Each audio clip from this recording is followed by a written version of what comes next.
che inizia con so we la can sessione dal start with titolo the next Verso il session federalismo europeo, towards meglio European soli o bene Federalism. accompagnati. Invito il I'd dottor like to Angelo invite Bolaffi, Mr. moderatore Angelo della tavola Bolaffi, who's the rotonda, chairman a of salire this sul round palco per table, presentarvi i to come up relatori to the coinvolti. podium to Prego, introduce the dottor Bolaffi. speakers involved. Thank you, Mr. Bolaffi.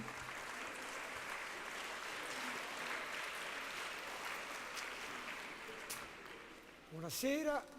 Good evening. Buonasera al nostro pubblico. I'd like to thank the audience and also those who are following us in streaming.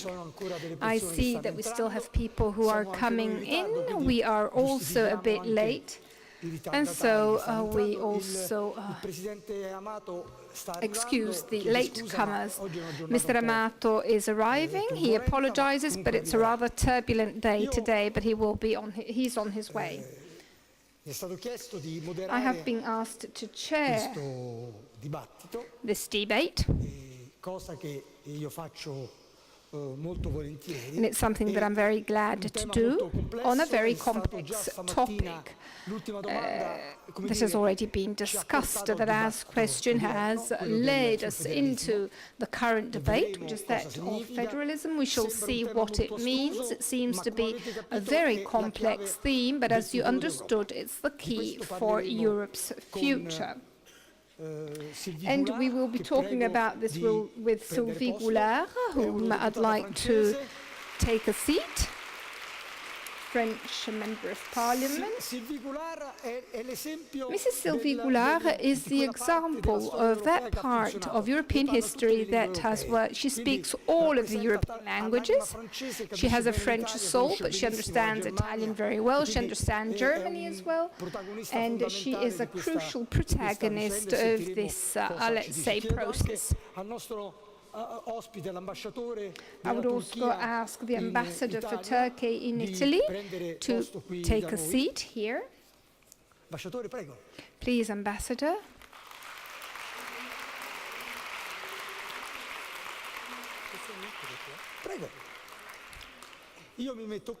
I will be sitting here. We are waiting for Mr. Amato to arrive. If I remember correctly, now there should be a video that introduces us to the topic that we will be dealing with. Thank you very much. Thanks.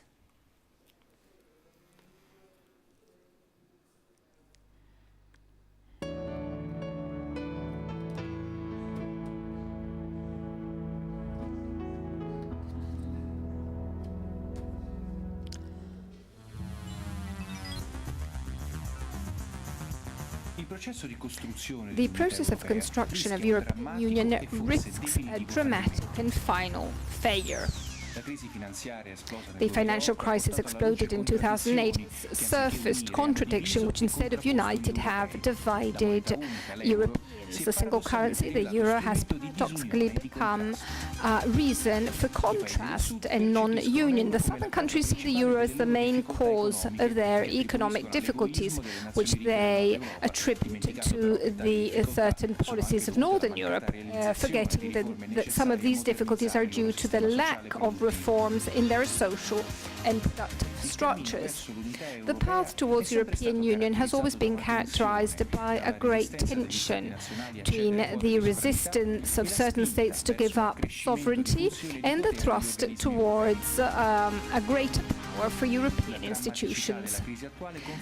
The dramatic current crisis confirms that only the construction of a federal Europe would allow us to carry out the necessary solidarity policies in favor of those countries which are in difficulty today. Only in this way will it be possible to transform Europe in a political subject that can carry out a consistent political and defense policy so as to really increase its weight on the international scenario.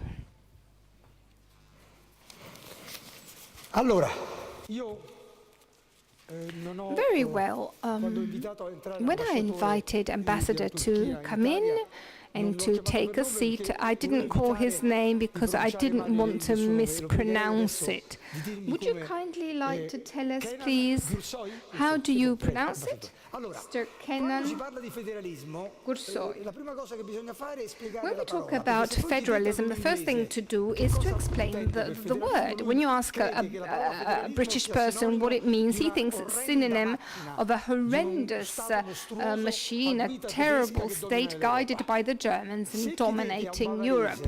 If you ask somebody who's German instead, for him, federalism is the panacea that obviously avoids certain problems. What safeguards that say this? If you ask it to an Italian, it depends on what side of the country you're in. If he's from the north, he thinks that federalism, as has been said this morning, is something to contrapose to Europe. Instead, if he lives from Rome downwards, he thinks that it's it's a means for the north of Italy so as not to help the south of Italy.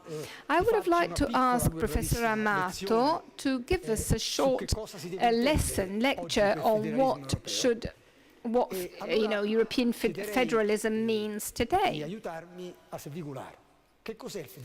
So, what is European federalism?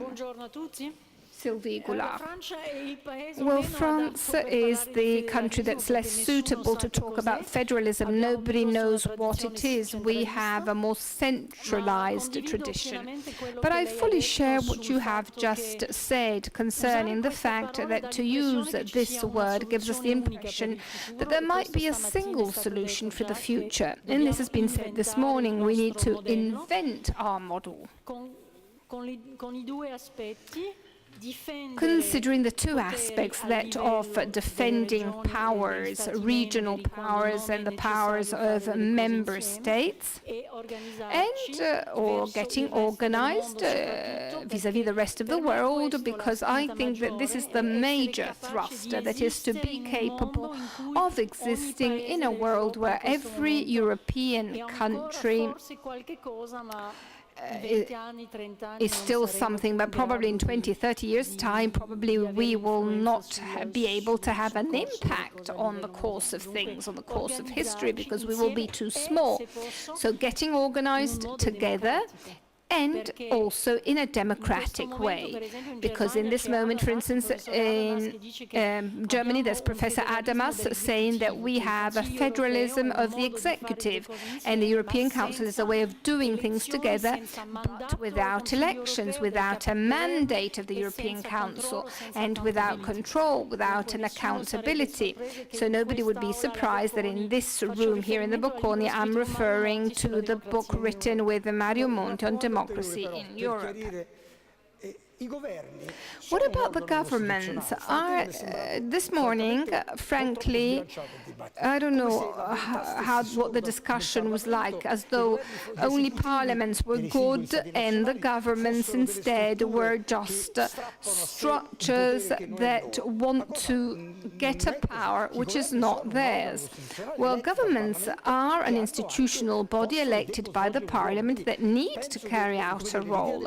So I think that the idea of federalism doesn't mean parliamentarism and exclusion of the governments, right? I don't think it's necessary to judge what is good and what is bad. National governments have been elected on a national level with a national debate. At least in France, we don't deal too much with Europe. And then together they go to Brussels and they decide together without, let's say, referring on what has been decided. I mean, nobody can say if the European Council is left-winged, right-wing, liberal or whatever. It's something strange. The current problem is not only the fact that governments are playing a role. This can obviously be normal in a multi-level system. But the fact that they play a role which is not envisaged by treaties because of the crisis, and this system does not give citizens the possibility possibility of making a choice and of controlling the action. So I fully share the fact that there is a double legitimacy in the European Union, so a union of states, a union of citizens. And so institutions representing the member states is all very well, but we can't give the whole power, as is the case now, to the European Council without accountability, without elections, without a public debate, and without also the possibility of maybe also taking the trust away from Now, before dwelling on problems that are more relative to the life of Turkey, I wanted to ask you a question. You are a professor of philosophy, so well beyond your diplomatic role. For an observer who is on the boundary, as would be an observer from Turkey, a country that is not a member yet, would want to become a member, we don't know what's going to happen, so it's a rather... It's a situation which is evolving. What do you think about this debate on European federalism and, in general, on the future of the European construction? Well, I don't know if I am right to be here, because for us the term federalism, for me too, is a matter for a higher level, because we're not part of Europe, obviously now. But it's always interesting for us to consider Europe, even though we're not Europeans, even though we're not part of the European Union. And we know what our history has been. We are a population, a culture that's very much addressed towards Europe, towards the West. So even though we're part of Europe, geographically speaking, we are the heirs of the Ottoman Empire that was part of Europe. But why are we mainly oriented towards Europe? Well, because we want to be with you. We want to be... We want to be part of this civilization, which is pretty much well known, which is known for its culture, for the science, for tolerance. But seen from the outside, even though we haven't been accepted within the community and within the European Union yet, seen from the outside, we were somewhat surprised in seeing that Europe is going through some crises that really surprised us. First of all, because the promises, the cultural promises of Europe, that is tolerance, the fact of living together, of coexisting, exclude the mission of Turkey. We're always there on the door, on the doorsteps, we are there. We had obviously signed our agreements to be candidates already about 10 years ago. We're still waiting. 50 years ago, we had been promised that we would be able to get in. And so obviously, Turkish people are quite surprised. Turkish intellectuals, the Turkish population is a bit surprised about this. And this creates a certain degree of hesitation, of uncertainties. There are more and more voices against the entrance in the European community. But then when Turkey reflects, when they really think about what they really want, well, they always find themselves looking towards the West, looking towards Europe. Why? Because, as I've just explained, so as to be together, so as to live together within this civilized world, and also so as to make our rights more consistent, and so as to have enhance the legality, which is very important for us. This is crucial. As I am a professor of philosophy,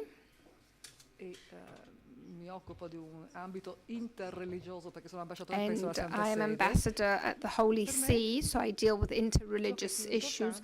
What is very important for me is to have these intercultural contacts, and above all, these interreligious contacts.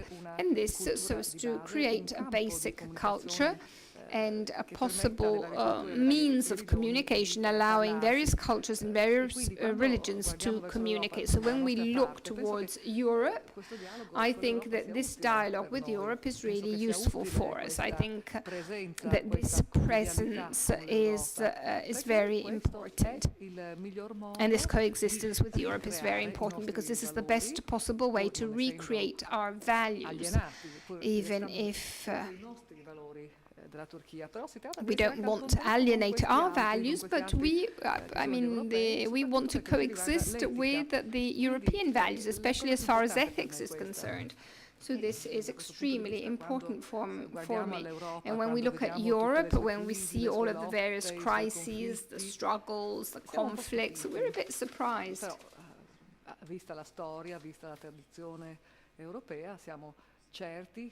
But considering the European history and tradition, we're sure that all of these problems will be overcome and that Europe will find its identity in the best sense of the word. Talking about the economic crisis of Europe, can you tell us the truth? Can you tell us, have you ever thought it's good we're not in Europe, it's good we have avoided the European crisis, so the interest of Turkey vis-à-vis Europe has now decreased, is that right? On parle toujours de cela. Se ne parla sempre, si parla sempre Actually, one always dell'interesse per l'Europa speaks sia about the diminuito, fact ma insomma ci sono alti e that our bassi in interest funzione degli towards eventi Europe may have storici, in been funzione decreased. Well, there are dell'opinione pubblica ups che and si crea downs quando in history as well producono as questi eventi. Potrei in dire the però public opinion when these events occur, but I can say that both for young people as well as for mature people, our objective for the last 2 centuries has been to be fully integrated into the European setup, and in the European Union we're always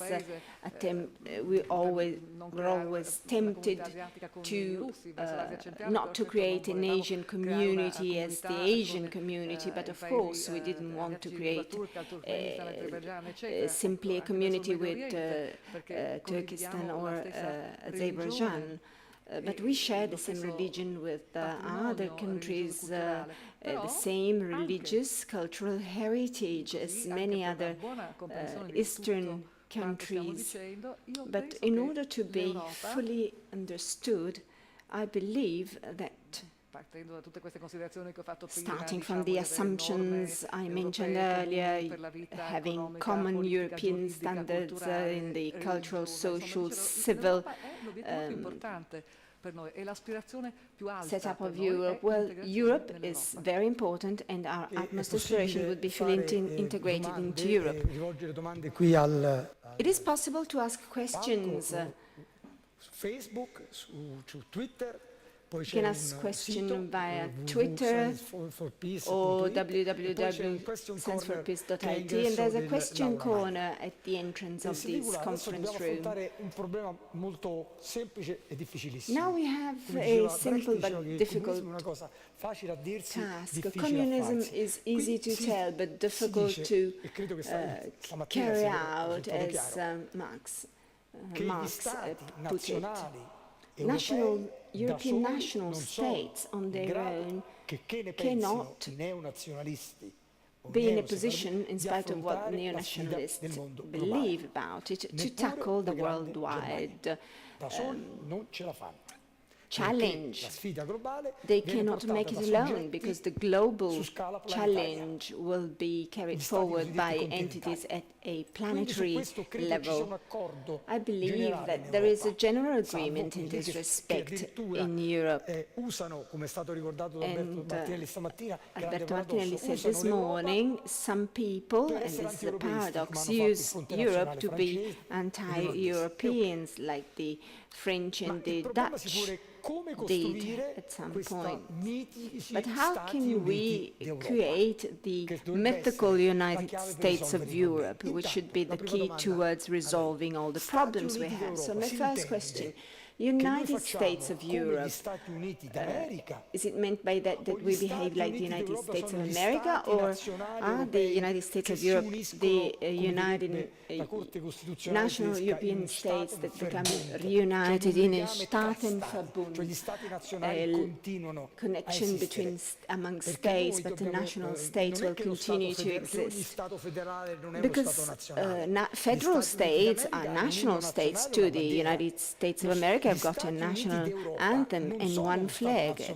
The national states of Europe are not a state like Switzerland or Germany, are not a federal state, so we have to clarify this point. What is a federation of national states? Well, before I say that, I would like to say a few words concerning Turkey, because la domanda per la Turchia non è solo di Mr. Ambassador, the question about Turkey is not just talking about conviviality or the likes. The issue of federalism is open to all the candidates, to all the countries that would like to assess. Are you ready to accept majority decisions and participate to a budget with the transfer? These are things that are part of the debate. I wrote a book on Turkey a few years ago, Le Grand Turc et la République de Venise, where I stressed that the organization, the political organization of Europe makes it difficult for Turkey to access the Union, not just due to religious reasons, but rather in terms of the project in itself. This is why I would like to ask if around the euro, I ask myself the question of whether there will be a stronger European Union and maybe with the United Kingdom as well. Where are you then? Where do you think you will be positioned then? Well, there won't be any problems, in my view. There won't be problems, but still, I believe that in order to understand the issues at this level, as I mentioned before, I think that it is unjustified to anticipate things. So federalism, well, Turkey in its European project is not simply, should not simply consider the problem of federalism or non-federalism. Turkey would like to access Europe. Turkey would like to participate in the decision-making process, into the legislative procedure in Europe, but of course we have to act on behalf and in the name of Turkey. Why should Turkey be prevented from accessing the European Union? We feel that we're not wanted because we belong to a different culture, we have a different religion. This is your interpretation. Yes, but you see, this aspect is very important for us and for our public opinion. I'm not just a philosopher. I also represent Turkey in terms of its government as a state and its people. I believe it's premature to discuss this issue, but Turkey would of course accept the decisions made at European level if of course Turkey can participate in the decision-making process. This is important. And we also have to seriously consider that in spite of all these doubts and hesitations, there must be a strong desire also from the side of Europe to have Turkey in the Union. There is a project which is important in order to make people understand what is the cultural spirit of Europe nowadays. In questo aspetto noi abbiamo sviluppato filosofie, idee. We have developed philosophies and ideas of multiculturalism in Turkey, and talking about intercultural ideas and philosophy, we always debate the issue of why we're always refused from Europe, from its culture, from its politics, from its economy. Why are we refused? So the discussions in this respect may be used in order to make people become aware, to make Europe become aware of itself, to make the Western countries become aware of themselves, because these discussions are just a mirror of all this. Grazie, professor Giuliano Amato. Thank you very much, Professor Giuliano Amato, for being with us, for joining. Can I ask you a question straight away? Are you breathless? Well, 10 years ago I was in New York.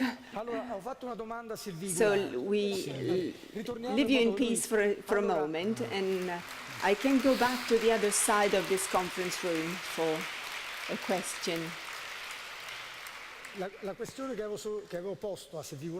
Actually, I had asked before Sylvie, Goulard, a question about the theme of federalism. We talk so much about the United States of Europe, and we tend to say that they would be the solution to the problem. Instead, I believe that they are part of the problem. So what is meant by the United States of Europe? That we behave like the United States of America, or as the German Constitutional Court puts it, it is a union of European states, a Staatsverbund. Sylvie, yes, now under Professor Amato's eye it becomes more difficult for me, but I don't believe that we need the United States the way they have them in America. We're a different continent, we have a different history, but two aspects are very important. The first one, we have to be able to make our voice heard in the world. So the external part of Europe has got to be organized in such a way that not all of the United States have a veto right. This is why I asked the question about Turkey, because I never met somebody in Turkey who was ready to accept a federalist commitment, neither in the economy nor in the institutions. So your speech has been very interesting, but for this there is the Council of Europe, where the Council is represented in Strasbourg, and concerning the freedom of press, the freedom of religion, we can surely debate. For that, we have the Council of Europe.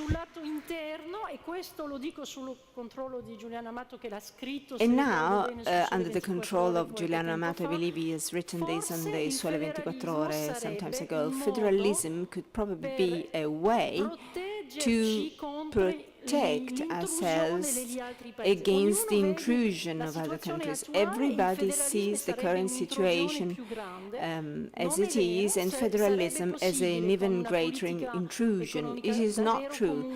If we had a common economic policy with a stronger central institution, we could avoid being under the intrusive control of the European Commission. Some people say of the Germans. I'm not saying that.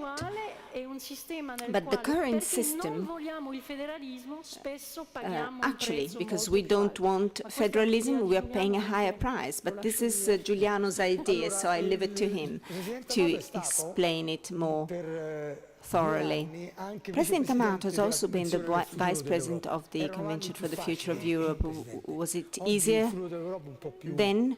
The future of Europe seems to be more complicated now. There had been a dramatic stop there when the European Constitution was signed. Well, I know your ideas, and I believe that Sylvie and I share them. You are skeptical.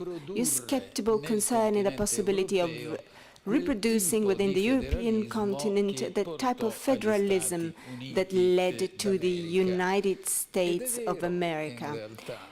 And this is true. This is true in reality. I believe as much as you do that when the founding fathers, after the Second World War, gave a strong, effective and necessary input to the integration process amongst the European states that had bloodily fought against each other for centuries, with the aim of saying no more wars among us and peace for the future. Well, they clearly thought of the federation. What else should have they considered when Immanuel Kant first wrote that in order to make the world a peaceful world, you had to set up a worldwide federation? And then the most outstanding Europeans of the 18th century thought of the federation. Federation meant binding by means of a pact or an agreement, and avoid the exclusivity of power of each single nation over its own territory, whereby if you dare say something in that respect, I can send my army there to chase those people away. So with the national traditions we have, with the strength of the national cultures, with the national histories and languages we have, federating couldn't be considered as the weak colonies as we conceive the United States. So becoming a federation meant starting a political process, the result of which could not be given for granted. Schumann, Monet used to say, Europe cannot be set up all at once. It will take a step-by-step approach, and solidarity amongst Europeans will be necessary for this process to become a reality, in spite of the fact that the Europeans have fought against each other and have lost hundreds of thousands of human lives during conflicts. So what is the problem we have nowadays? I don't want to... I would like to cut a long story short and tell you that the integration process has come to an halt. For a series of different reasons, the strength of the national interests that 1 century ago was expressed through the weapons, and luckily enough is not expressing itself anymore with the weapons, has now come to the forefront again. It is a propulsive force for the unity. So the past idea of no more wars amongst us has lost its strength and its power. A few months ago, in this conference room, an American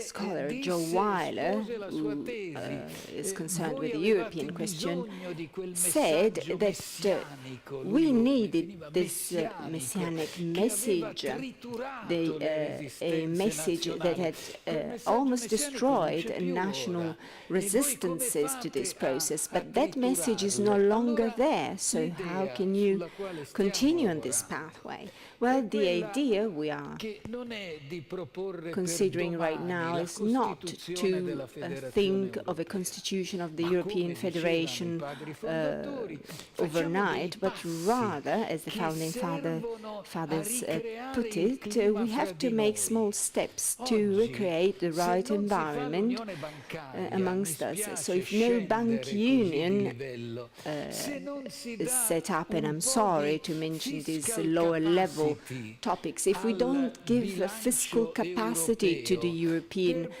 budget so as to be able to sustain the economy of countries that have now got to adopt austerity measures, and they have to do so to get rid of their debt, well, the entire system will run the risk of collapsing, of being broken into pieces if we do not create some mechanisms that act as a glue, a democratic glue amongst Europeans. So if we don't do all this, hostility against Europe will never disappear. Sylvie is a wonderful European Member of Parliament. But those who elect women like her, she's so nice, why shouldn't I vote her? I vote for Sylvie because I like her, because she's good, but I don't need her to just set up a political majority.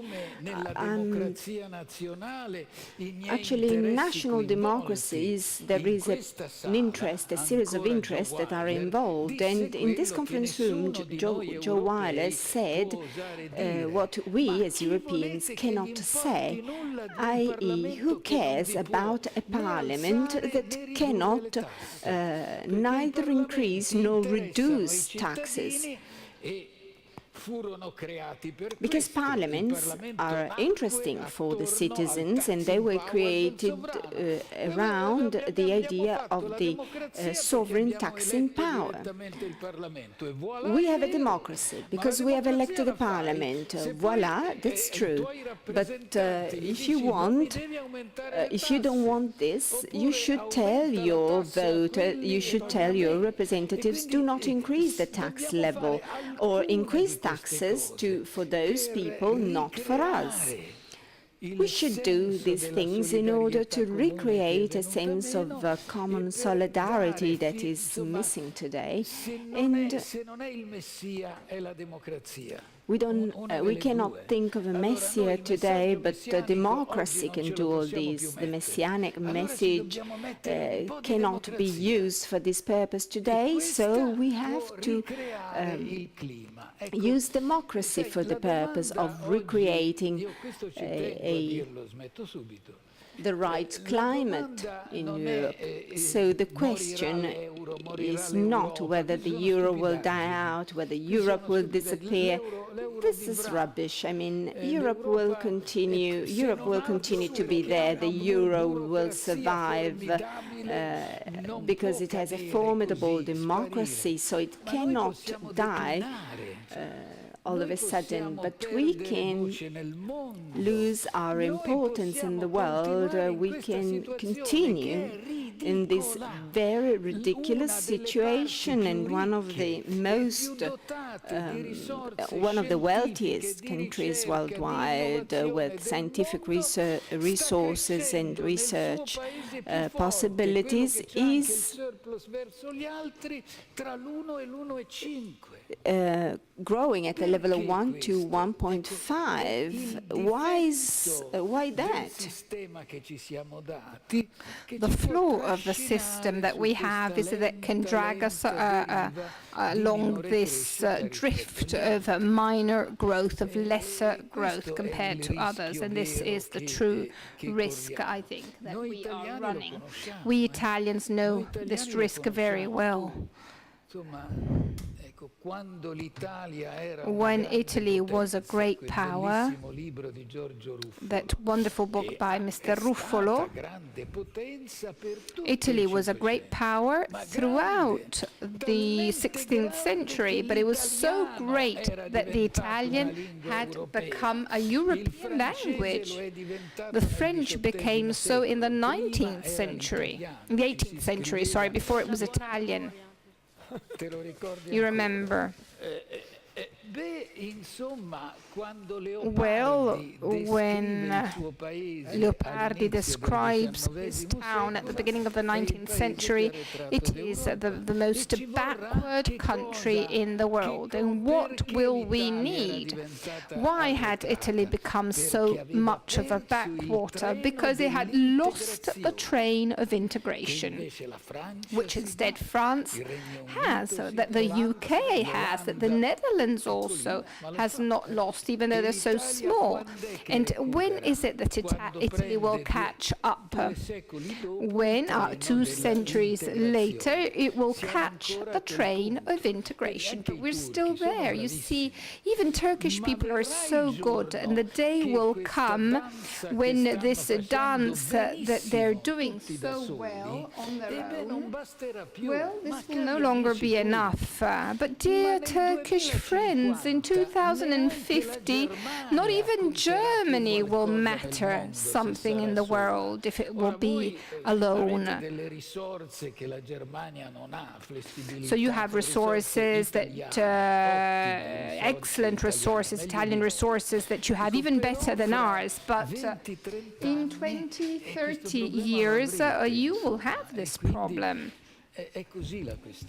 And this is the matter. Yes, I absolutely agree on the European Parliament. We have called it Parliament. It's a parliament that has strong powers in the legislative field. This is true. But it is not often perceived as a fact, but it's absolutely true. But it has no power for the budget, and it has no power to possibly take away the, let's say, remove certain people. So we are in a rather difficult situation in which people say bureaucracy is the problem. I don't think it's the bureaucracy. The European Commission is controlled, and then it you can pass a vote of no confidence in it. Obviously, then there will be a problem of the Parliament and so on. I have also the impression that even if it's absolutely right that the move is no longer there from the point of view of the idea, but I don't think it's been that easy in the past. But there's always something that is true for the future. The strangest thing in nationalism today is to believe that there still is a power capable of being sovereign on one territory. We see this also with, for instance, what we recently read on the news about NSA, and so even Merkel on the evening of the debate said all that happens in Germany will be controlled, but don't you know? Internet, I mean, here we really have, from our point of view, we have an engine to go beyond, a possibility of going beyond the perceived reality, so as to allow the population to understand, and I'd like to thank all of the young students who are here today, to allow people governing to understand that sovereignty over a territory with all of the modern techniques should no longer be taken for granted. Yes, I'd like to ask the European MP, why don't we have, for instance, internet all over Europe, a search engine? Why can't we capture the channels of other countries? Let's start unifying these Europeans. I want to be able to see the TV of other countries. I want to be able to see the internet if I go to Germany or France. I mean, we should try and, together. They say they will do so. Yes, roaming has been reduced, but it's true that for a Chinese getting to Europe and has to go in 3 different countries, it's crazy. And for us too, we're always traveling. And this is very interesting because this has happened recently, but at this point there are operators in all of the various countries, and because they make money in Italy, they make money in France, this is the way they're organized. And in fact, we're trying to continue on this pathway, and I believe the reason why it's so nice to discuss about science is that we are a continent that is very rich in certain respects, but the most up-to-date innovations were brought forward in the United States and Asia. The Twitter, Facebook world has not been conceived in Europe. So a common objective for research is not yet there, has not yet been identified. We're not yet ready for that. This is why I'm not going to vote the budget as it is, because we're not ready to go beyond the logic of the past century in terms of the approval of our budget, especially for agriculture or other sectors that are so important for France and Italy. But this is no justification to give 30% of our money to this sector. I have another question for Professor Amato.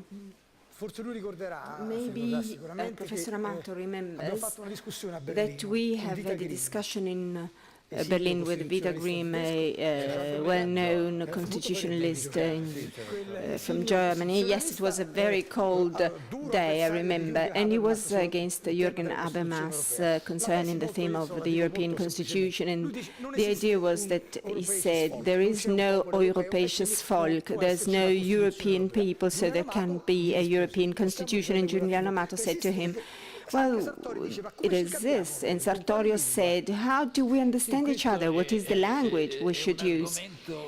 Yes, that is an easy theme, but historically it is void of any meaning. If we had waited for a demos speaking the same language, so a population speaking the same language, we would have the Savoy family, the Austrians in this city, and I would live in the reign of the Pope, and everybody is happy that now we have Pope Francis, and I'm happy is the Pope right now, but I'm happy that there is Italy too.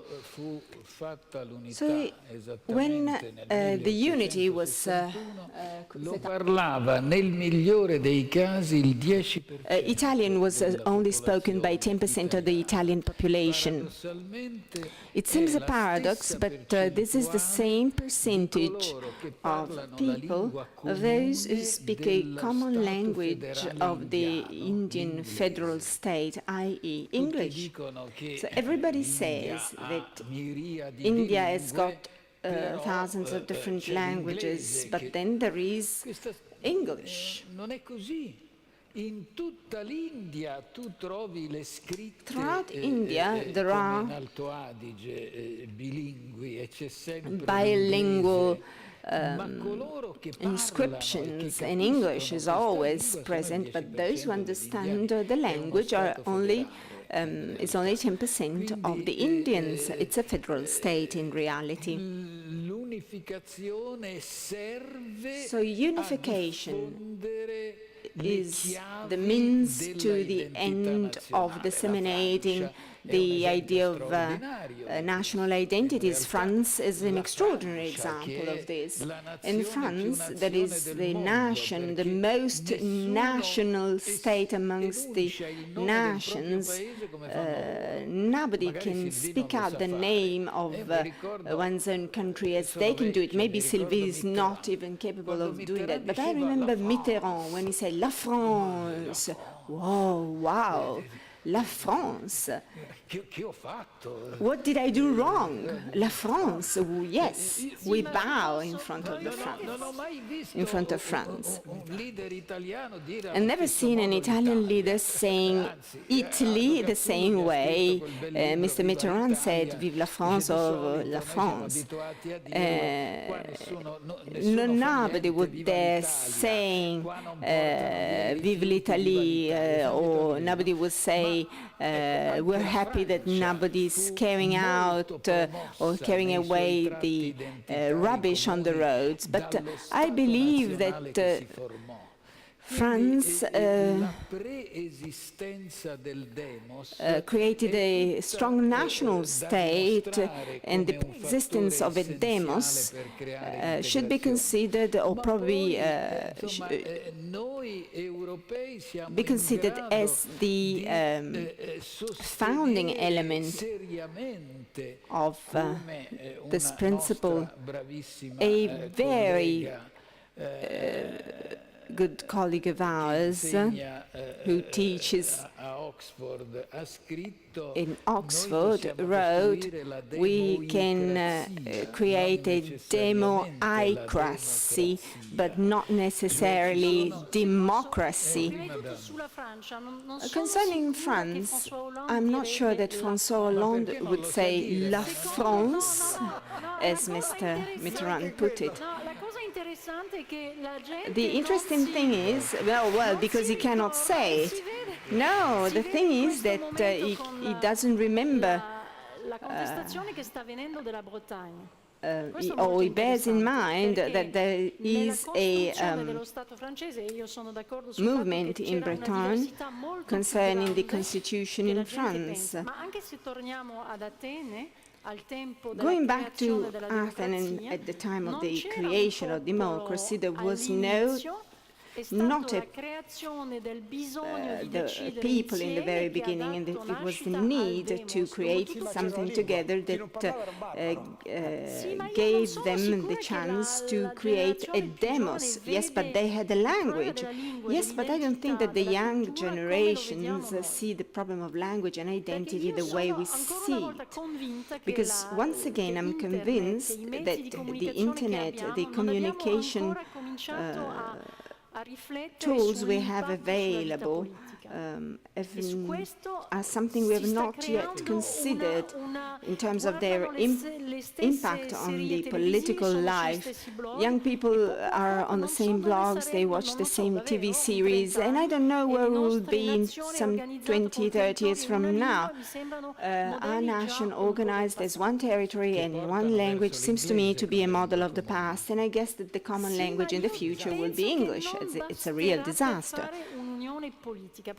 I don't think it will be enough to create a political union. In Germany, you can sell dresses using the English language to the Germans, but in order to speak about democracy, in order to speak about history and about the fears of the others, we do not only need English, which is like swimming or riding a bicycle, something you learn by yourself, but we need the sense of other people's culture. So don't just learn English.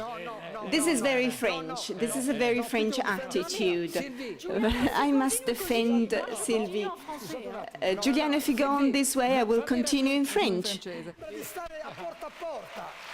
It seems to me that we are porta a porta, an Italian talk show.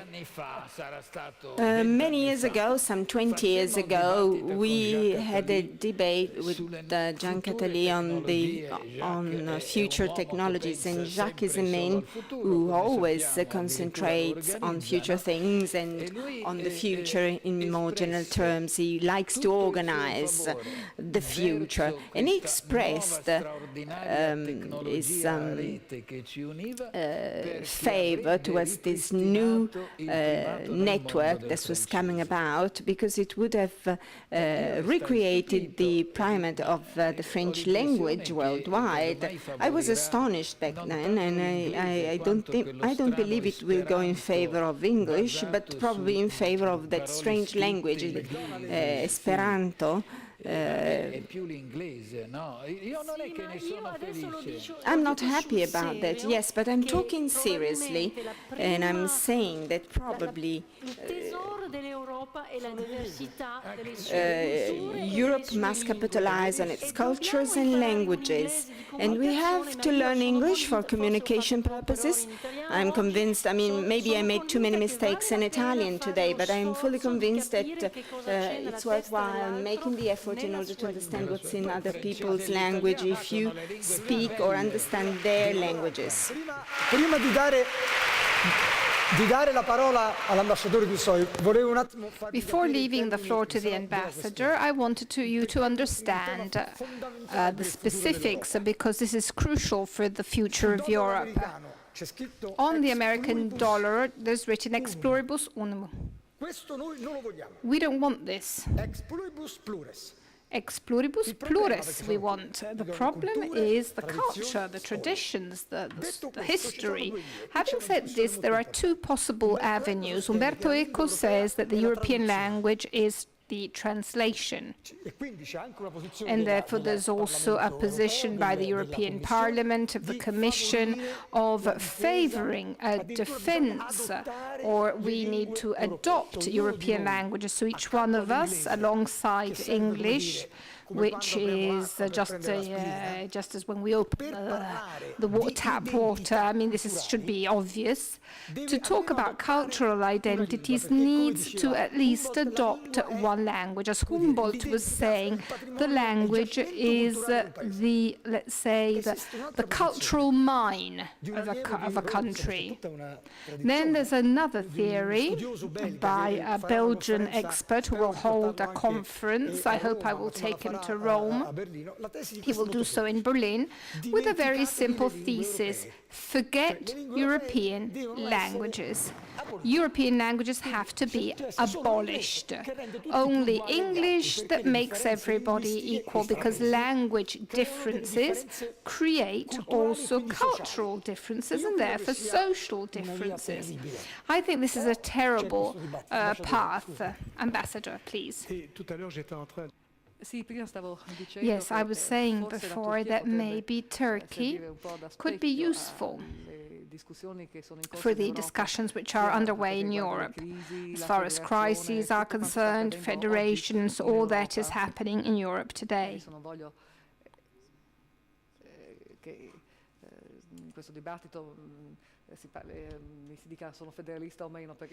I don't want to reduce this debate to saying I'm a federalist, I'm not a federalist, but I wanted to dwell on one specific point. Languages, culture, multiculturalism, all these are integrated within this debate. And Professor Amato, when he started off his presentation, spoke about Kant, about world federalism. Starting off from this specific concept, don't you think that you Europeans, the Europeans of the European Union,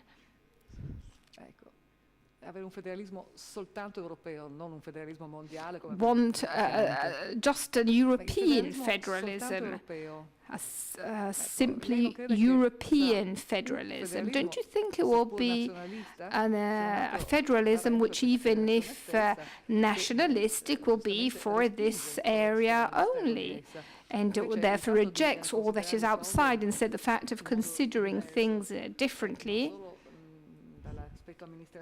not only from an administrative point of view, if we take into consideration the cultural, ethical, religious standpoint, if we also think about the integration of Turkey in Europe, in the European community, well, I think that we should have principles, points of views, virtues which should be different. When Kant was saying, act in such a way so that your action may be universal, by this he wanted to refer to the whole of humanity.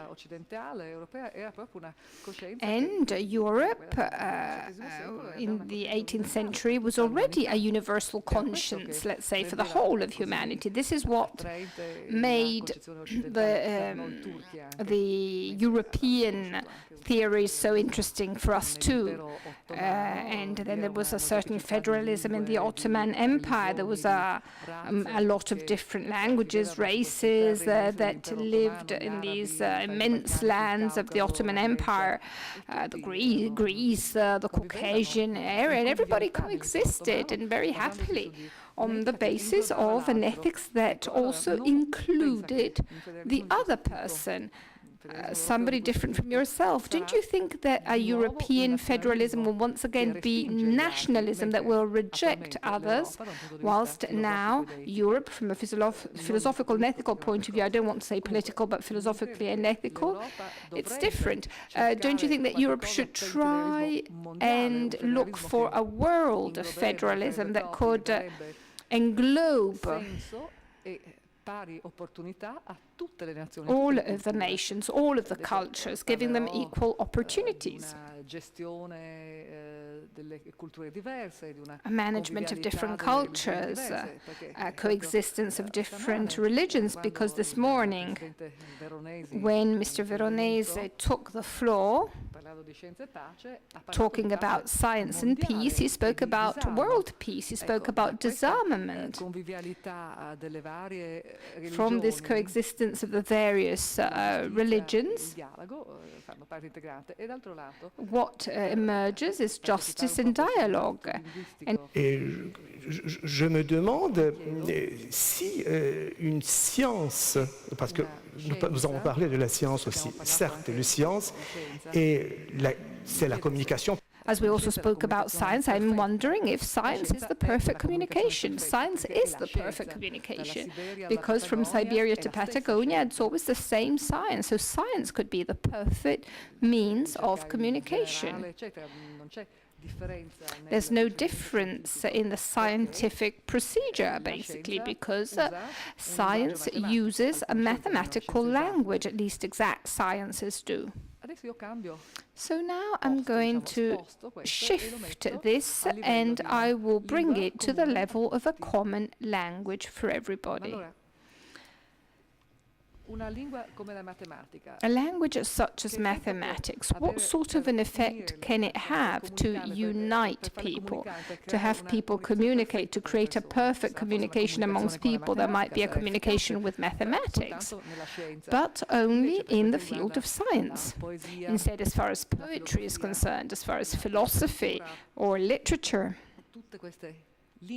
all of these languages that we have learned from our mothers, from our cultural environments, from our schools, alongside all of the different values that obviously accompany these, well, a language such as that of mathematics, English or French, would it be enough to express this idea of men being able to live together? And then to go back to what Mr. Amato was saying about France, we like Italians very much. We have a very strong empathy and sympathy for the Italian population. I'm sure the same is true vice versa. We really like to sing in Italian. We listen to the Italian opera, and we are also strongly influenced, though, by France. When we talk about Turkey, we also say, we talk about the Turkish Republic of Ataturk. It's important, the Turkish Republic of Ataturk. So to give my contribution to the debate that we're having on federalism, I think that if Turkey had entered Europe, they would have safeguarded their culture and their language. And even though we are together, sharing this spirit of conviviality, all of the different cultures, languages, and obviously together we would have created a good exchange, a dialogue, a communication, and a type of humanism such as the one that Kant wanted, talking about a world federalism, but with cultures that I would call a humanism of culture, a humanism of traditions, with a religious spirit and cultural spirit that puts us together in great friendship. We spoke about good neighbors, and so we all have to be very close. We don't have to limit ourselves just to speaking one specific language, such as that of mathematics. We all must preserve our identities, our personalities, our language, evolving at the same time with others. We still have another 25 minutes before passing on to the questions. A very brief round of the table. Let's look ahead. We have understood that the crisis that Europe is in today has foundations and reasons that can be explained. And probably, as some people say, this crisis is also an opportunity. Because finally, today, we are building, we're truly building the whole of Europe. When Europe was built before, that is, that Europe that received the Nobel Prize, it was a Europe that was divided, that excluded a part of the continent, but they did a very good job. Because this was a peaceful continent after having been a continent characterized by wars. But, as Mr. Amato said, that narration is no longer enough. It's as though one had to say to a young person today, well, but you have internet. The internet has always existed, and they don't know that instead, for our generation too, sometimes it can be difficult. So what is this new narration? It's the challenge of the global world. When you need to respond to this challenge, as a great expert said, Lepsius, before, the European Community was an association of regulations. Now it has become instead an association of divisions, when you share when you share, conflicts may increase. Don't you think that in this crisis Europe is already more united? The countries in the Euro space have a common constraint, at least, which is that of the budget at the moment. Well, I don't think so. I think that the crisis has probably led them to have common, stronger regulations, more effective regulations than the previous ones, but the European population are experiencing these, are experiencing them as constraints that have been imposed by the strongest one on the weakest one. And this should not be overlooked. It's very difficult to seize and grasp the meaning of this remark if we don't consider also the mistake that was made with the Maastricht Treaty, the one organizing the euro, which is what Sylvie was talking about when she was saying that we have a European Parliament which is capable of controlling those who do not adopt those solutions which matter, but has no power of control nor responsibility vis-à-vis that Parliament on behalf of the European Council, so the councils of the heads of state, and the Council also of ministers who are European ministers, but also national ministers. Decisions are made by them, and within this, it is the strongest countries, the Greeks, for instance, and the Italians, are convinced that it is not Europe but Germany that forces them. But this has been a mistake in the communication. Yes, well, they're convinced about this. Germany, in turn, but not only Germany, even Finland, Estonia, Denmark, the Netherlands, are convinced that these southern countries are countries that like to spend a lot, and they want the northern central countries to, let's say, pay the bill of their nice trips and restaurants. I mean, this is the atmosphere that exists in Europe. We can't say that by bits and pieces institutions have tried to find some kind of a remedy. In reality, this does not express a solidarity amongst Europeans. If we're not aware of this, we will not understand how difficult the moment we are going through is. I have always mentioned the example of the US, you see, because when a person from the South, just as I am, says something like this, the remark on the other side is normally, well, you want your debt, you want everybody to pay for your debt, you want to adopt what is called the mutualization of the debts of those countries that have heavy debts. Well, no, it was a big mistake to ask for this. Also, on behalf of the Italians, the so-called Euro bonds to pay for the debts of the indebted countries. In the US, something like this has never been done. I mean, they only did it once at the very beginning when the US were created, and they were created with different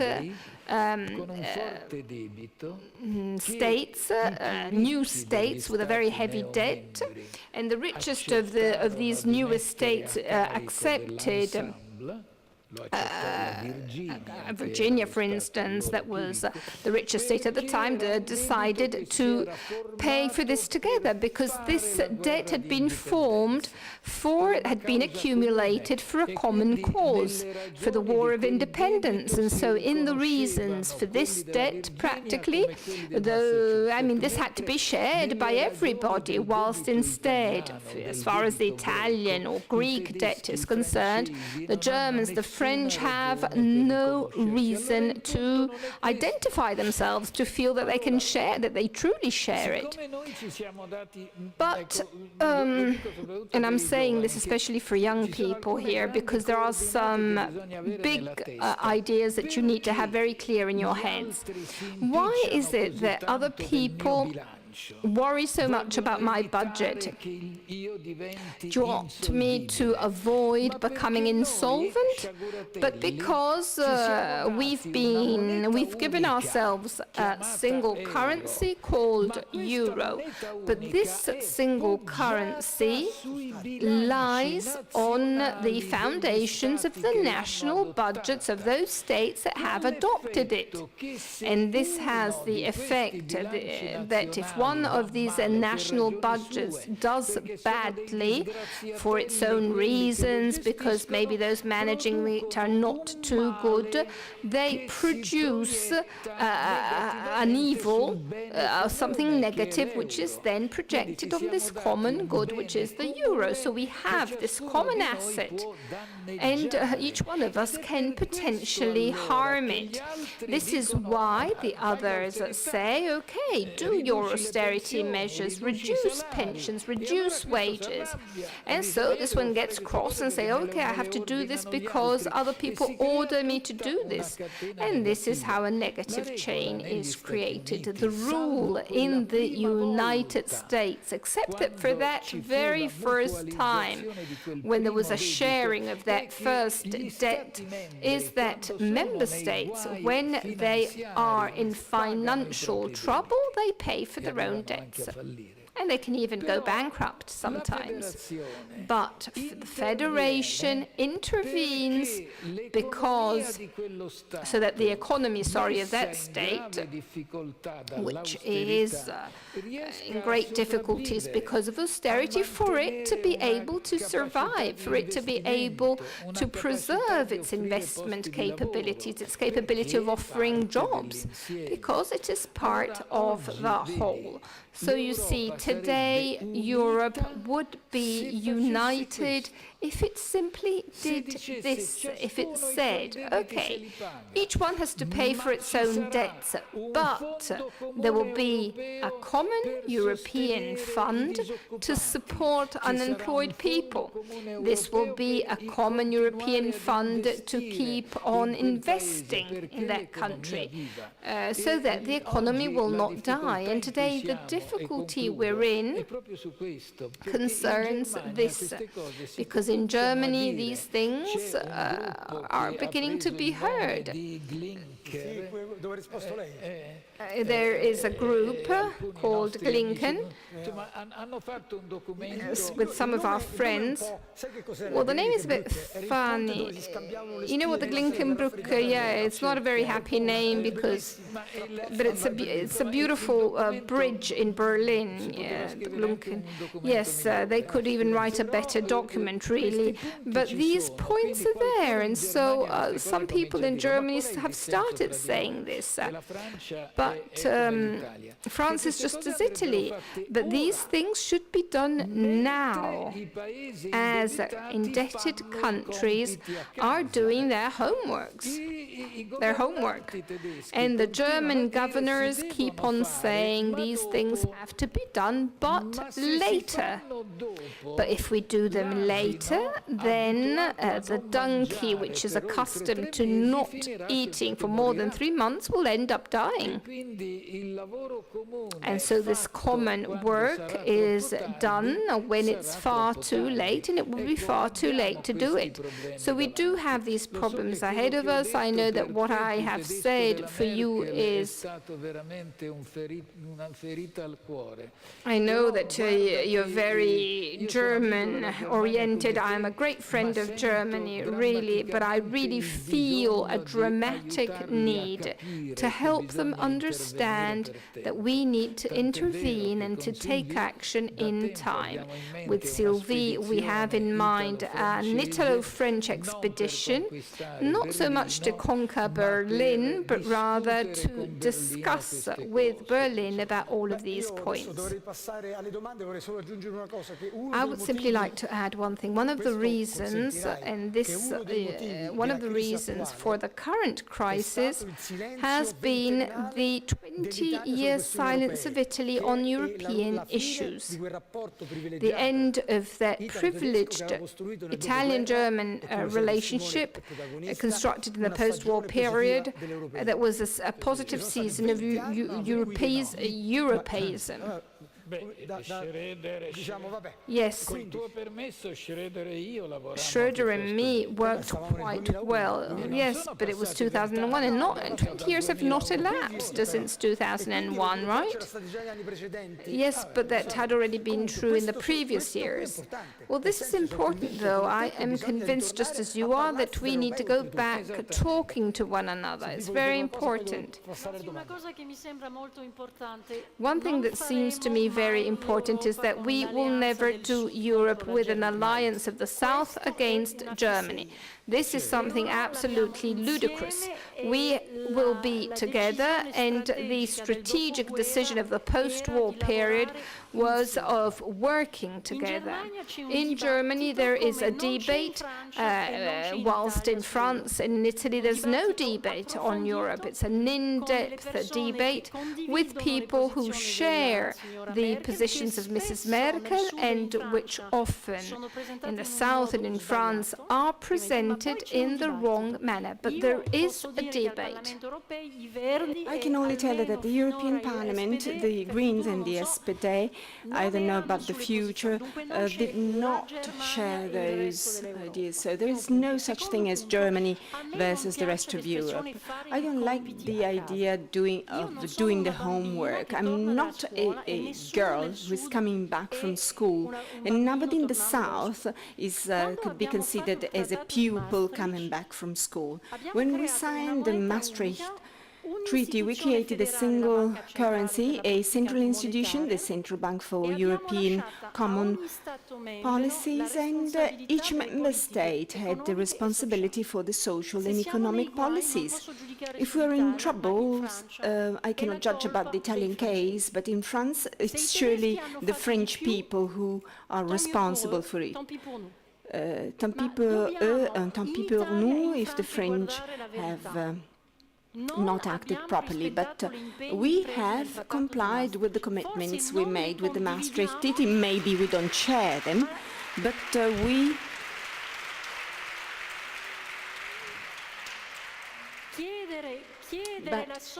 asking for solidarity after years and years where the French Parliament has voted budgets that were not in compliance of the Maastricht Treaty puts me in an uneasy position. We have to have a common stance. The treaties are the treaties. The inspiration is very German, that's true, but before we had the Deutsche Mark, the Germans, the German Mark, the Deutsche Mark, so something that existed before the Federal Republic of Germany, the Bundesrepublik.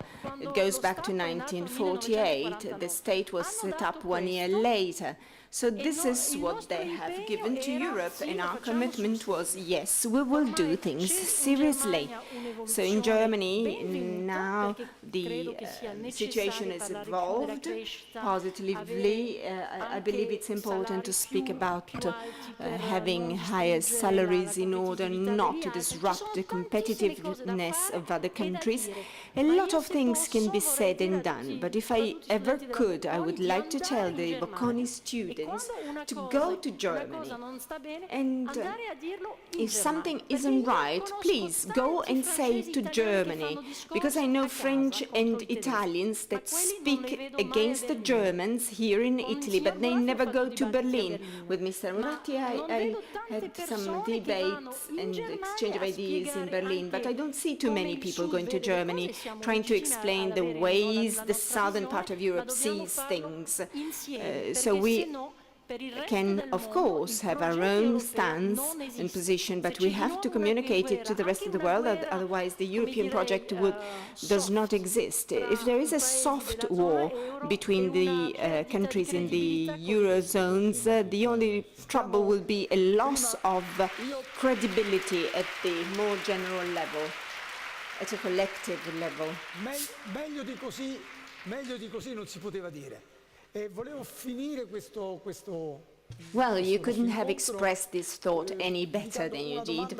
And now one last question that I have to ask, because I really feel I want to know more about European science. European science can be a medium to better face the crisis. And the language of science goes beyond the language barriers. Scientists speak with each other through a common language, and they see what is right or wrong with their own eyes. In philosophy, things are maybe somewhat different. So Europe is being accused of not being innovative. Isn't the server an example of European innovation? Yes, but where is that server? Well, it's in Switzerland. That is the only country that is not part of Europe. It is part of the European geography. Yeah, of course, it's not part of the European Union, which means then that there is a Europe well beyond the boundaries of the European Union itself, that there is a Europe beyond those boundaries. But we should think of Parliament fighting hard for cultural investments. Juvenile unemployment cannot be defeated if we don't use the means of research and science. Yeah, I'm convinced of that. I'm not saying it because this meeting is called Science for Peace. I believe that this is important for any structural reform. Saying that well-being and growth can only come from innovation and commitment to do new things in Europe and creating new things that enable us to be part of this segment, not looking for helps from the European Central Bank or just looking for lower interest rates. This is why I'm so angry about the fact that the next budget for Europe is more of a budget for the past than for the future. We can put so many things in common for the purpose of innovation, and we have to be ready to answer this way. So if the best people are in Heidelberg or in Cambridge or in Milan, we have to put the money in into another country, because otherwise the national governments and states want to have a center of residence, but they want to have it on their national territory. Instead, we have to think of Europe as a team and be able to go wherever the best members of the team can be found. I think we can stop here. We'd like to thank Ambassador Gursoy. There's a question for Turkey. Oh, no, we have already asked questions to the ambassador. So thank you, Mr. Gursoy, thank you, Mr. Amato, and thank you, Mrs. Goulard, and thank you, Science for Peace, for giving us an opportunity to discuss about Science for Peace in Europe. Thank you, which only happens on very rare occasions in Europe. Thank you.